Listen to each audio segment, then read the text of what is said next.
Hey, what's up guys, Accounting Vision here. In this video we're going to learn how to prepare a trial balance. To start a trial balance we're going to have a title, we're going to have three columns, accounts, debits and credits. For the accounts it should relate to the balance sheet and the income statement. For the balance sheet it should have accounts like assets, liabilities and capital. For the income statement it should have accounts relating to income and expenses. Once we've written all these accounts we should then put them in debits and credits column for the numbers, and then once we've done all that we should then total both sides, and both sides should always equal. Let's look at an example. Here's a simplified example here with different accounts and numbers.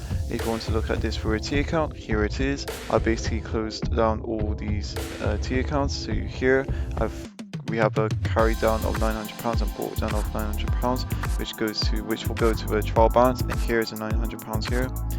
To create the T accounts, I've basically used the dead click acronym. I've covered a video on these in more detail, so do check them out. But anyways, we're going to prepare a trial balance. So here it says prepare a trial balance as at 31st of December 2020. We're going to write a title saying trial balance as at 31st of December 2020.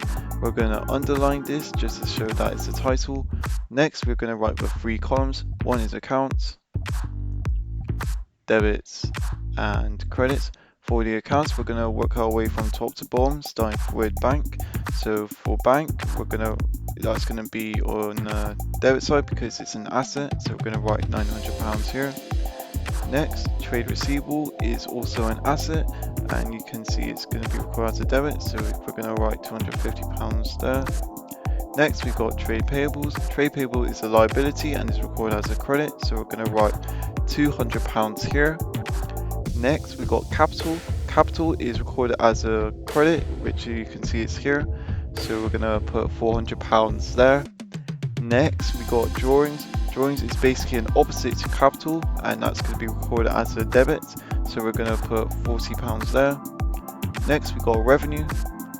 Revenue is an income which is recorded as a credit, so we're going to put £600 here. And finally we've got discount allowed. Discount allowed is an expense which is recorded as a debit, so we're going to put £10 here. Before I total both sides, just to show you guys that these accounts here relate to the balance sheet, and these two accounts there relate to the income statement. So you can see that by preparing the trial balance, it will then be used to prepare financial statements like the balance sheets and the income statement. So now let's total both sides. So for the debits and credits, the debit side will total 1,200, and so does the credit side.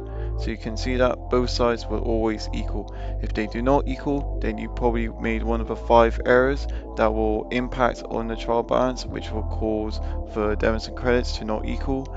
And I will explain the 5 errors in the later videos. And by understanding the 5 errors, you will know how to prepare a suspense account, which will help resolve the issues. And if you found this video useful, give it a like and do subscribe if you want more videos like this every week. Thank you for watching.